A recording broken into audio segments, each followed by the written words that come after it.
ইয়াবা কারবারে বিতর্কিত কক্সবাজার-৪ উখিয়া টেকনাফ আসনের সাবেক সংসদ সদস্য আব্দুর রহমান বদিকে গ্রেফতার করেছে র্যাব। হত্যাচেষ্টা মামলায় মঙ্গলবার ২০ আগস্ট চট্টগ্রামের পাঁচলাইশ এলাকা থেকে তাকে গ্রেফতার করা হয়। র্যাবের লিগ্যাল অ্যান্ড মিডিয়া উইং থেকে এ তথ্য নিশ্চিত করা হয়েছে। বিভিন্ন সময় কক্সবাজার টেকনাফ কেন্দ্রিক ইয়াবা সংশ্লিষ্টতার অভিযোগ ওঠে সাবেক সংসদ সদস্য বদির বিরুদ্ধে। প্রতিবারই তিনি অভিযোগ প্রত্যাখ্যান করেন। তবে চলতি বছরের ১৭ এপ্রিল আব্দুর রহমান বদির ২ ভাইয়ের সংশ্লিষ্টতা পায় পুলিশের অপরাধ তদন্ত বিভাগ সিআইডি। কক্সবাজারের ১০ মাদক গডফাদারের মামলা তদন্ত করতে গিয়ে তাদের সংশ্লিষ্টতা মিলেছে বলে জানায় সংস্থাটি।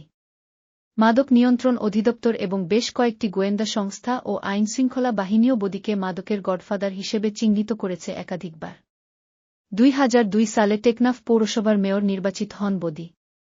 পরে ২০০৮ সালে আওয়ামী লীগ থেকে মনোনয়ন পেয়ে এমপি হন। পরে মনোনয়ন না পাওয়ায় বদির স্ত্রী শাহীন আক্তার চৌধুরী দ্বাদশ সংসদ নির্বাচনে কক্সবাজার-৪ আসন থেকে নির্বাচিত হন।